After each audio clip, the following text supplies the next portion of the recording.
My name is Sherri Chung, and I did the score for Gremlins Secrets of the Mogwai, which is an animated prequel series to the original Gremlins movies that were done in the 80s that were directed by Joe Dante and, of course, scored by the great Jerry Goldsmith. So, this, if you're, in case you, because I'm sure you're all fans of Gremlins, then you of course know everything about it. And so the prequel series is actually, our hero Gizmo, the cute little furry Mogwai.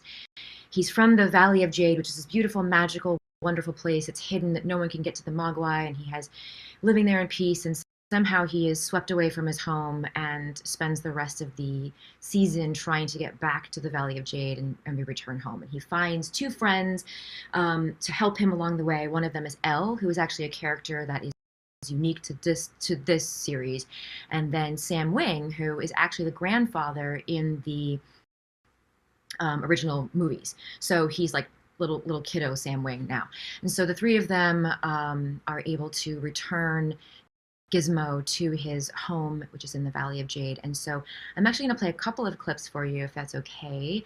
And the first one, that's kind of the setup for it, is they've returned home to the Valley of Jade and to all of the, to a wonderful welcoming party. So I'm going to share my screen and hopefully make this work.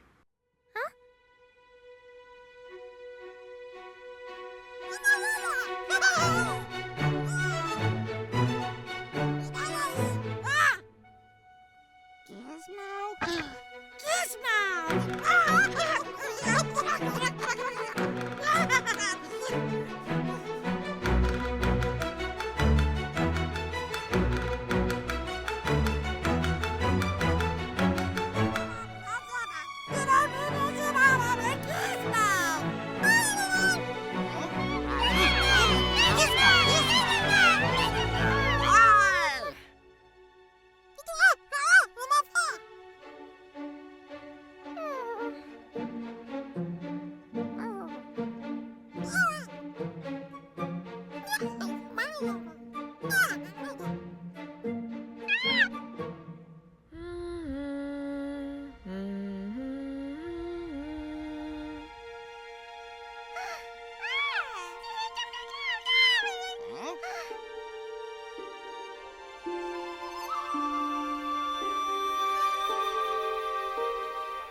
We made it. We really made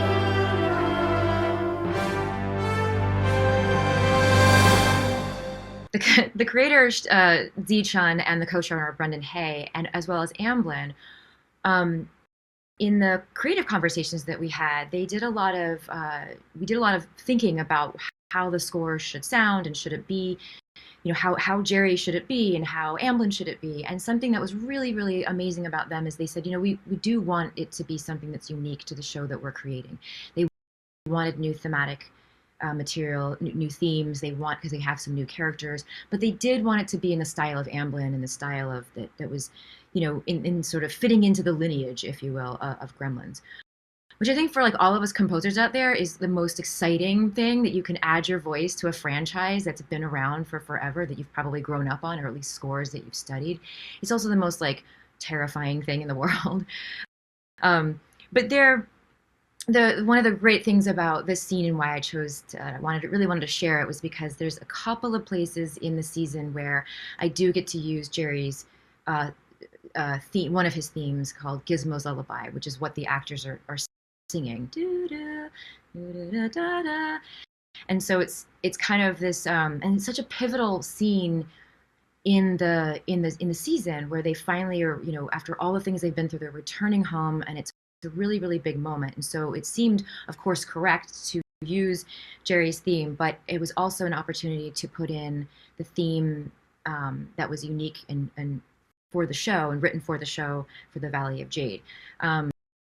Also, the actors are singing it. They're not always landing the right theme, which I think happened a lot. But that's kind of an interesting challenge that I was confronted with, where there were a lot of times where the actors would sing the theme, but it wasn't quite right, and there was no way to bring the actors back in to change it. So it was one of those things where like you kind of just force it in there and just like it's the theme, I swear.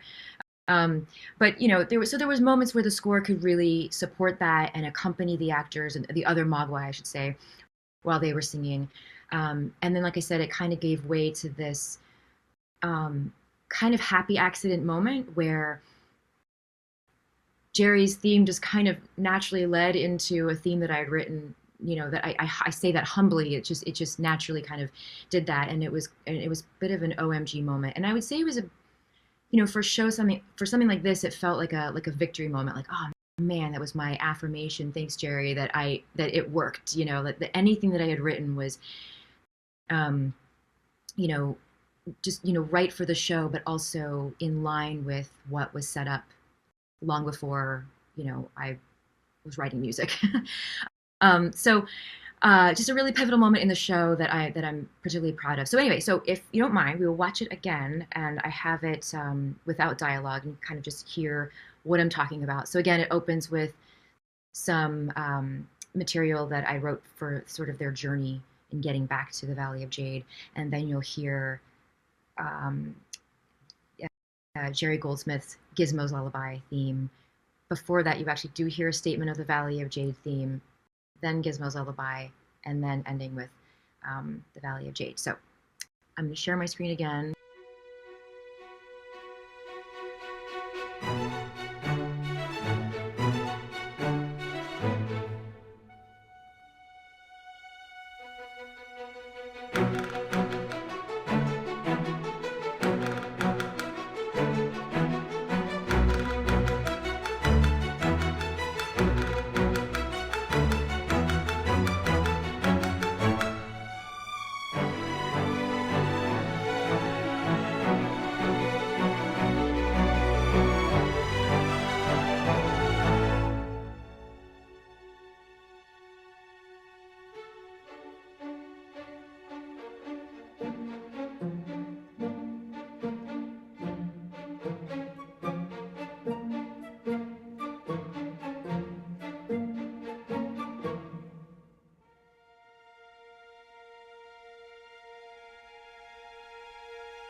This next one, or this last one is it takes place at the end of the season, where Sam Wing, our child grandfather of the guy and of the grandfather in the movies, he is tasked with somehow saving all of Shanghai, which has been overrun by gremlins, which, as we all know, are furry little Mogwai that have broken the rules. And so it's going. And so anyway, the whole place is taken over. The whole place is a muck, and bedlam, mayhem, all the things. And so Sam's gonna save the world with the clay knife of creation or something. So that's the setup for this. Will he be successful? I have no idea. You'll have to wait and find out. Vomit pearls later. We've got incoming.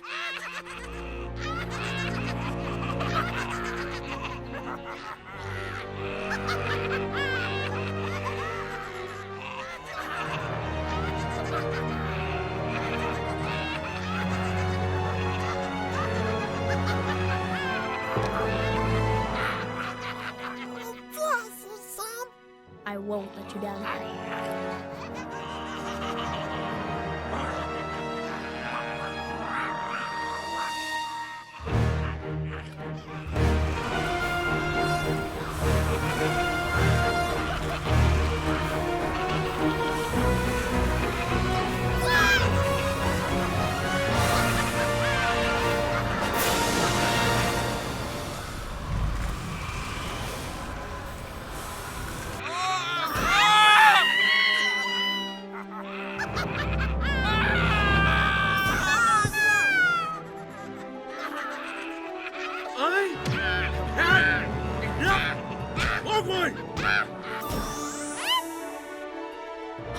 It's over.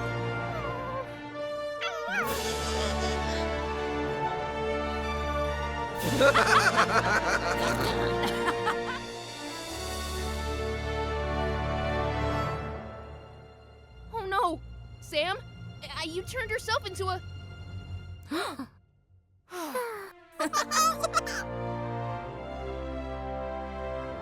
did it? You did it.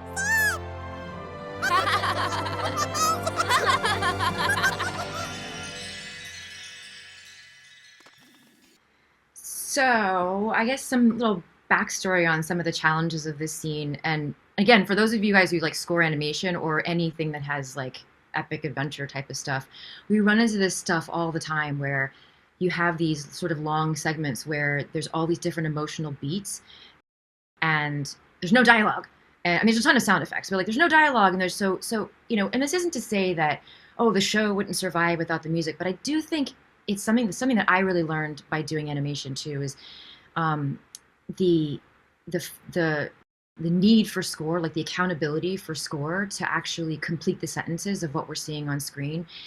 Yeah, there's always a call to like elevate or support or that kind of thing, but in some cases, I think again the function of score is to kind of complete a sentence and make something, like complete the story, if you will. And so I think that the fun challenge that I found about this particular sequence is all those different emotional beats that when we first start, we have the gremlins are encroaching and they're feeling cornered and trapped. And, so there's telling that, bit of the story. And then you won't know this, well, you all know it because you've all watched the series.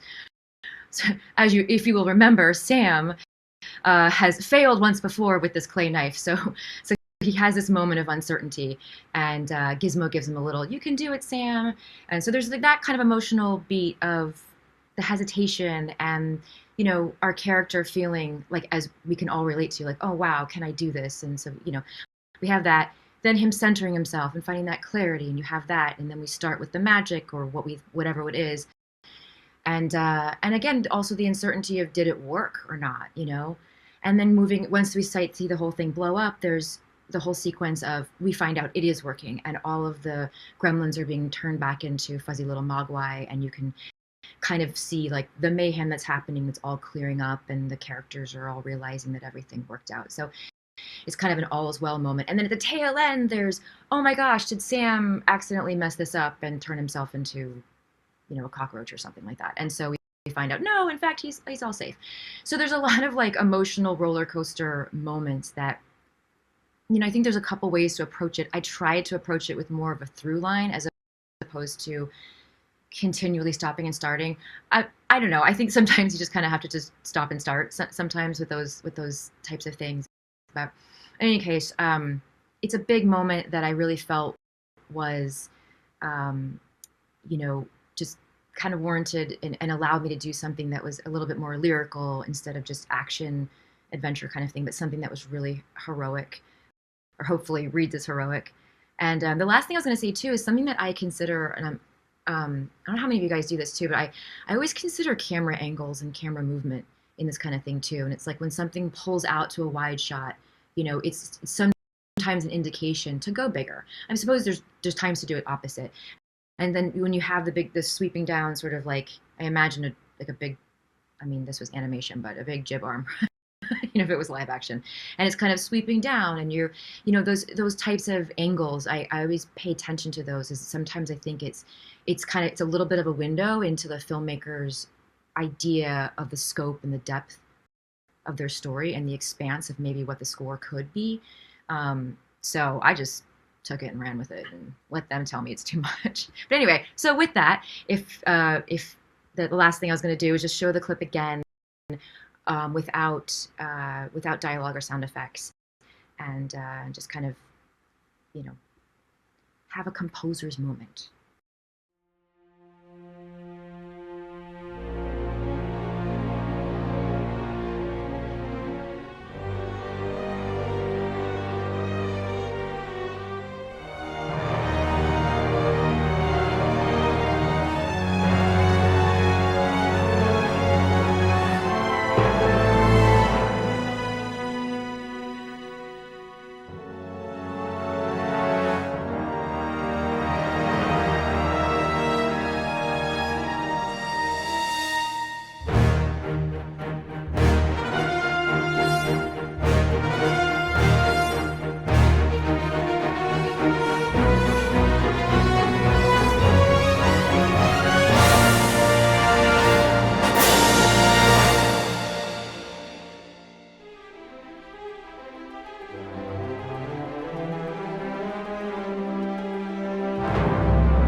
last thing that maybe I just would say about just the score in general, and just I don't know, my this what a beautiful opportunity to do something, and like I was saying before, adding to a sound, or like a franchise almost, or an iconic legend type of thing. I think it's kind of a composer's dream. It's certainly mine, and also a time where I really value conversations with the showrunner and the creators, and people from Amblin, because I think the biggest thing that we tried to do with the show was to have something that really leaned into the emotion. And so that meant and at first when I thought that was going to be all like, oh, it's going to be very heartfelt and everything, but there's a lot of moments in the series where it's also horror, and it's also like some like psychological warfare as well. It's very real life. And so there's a lot of opportunity in the music to bring out a lot of those human ideas and human concepts in the music, both with themes, both with just I don't know, other things. I mean, the show also takes place in Shanghai in the 1920s, so there was a lot of opportunity to use specifically Chinese instruments. I did use an erhu player throughout the thing. That I think you can hear it in the Valley of Jade theme as well. So there was a lot of opportunity to bring some what I call like cultural specificity in there, maybe. um, so yeah, it's just a really a really well done project that I feel really grateful to have been a part of, and to still be a part of, because we second season is actually coming out um, on October 3rd on Max, and I think first season's still out there as well.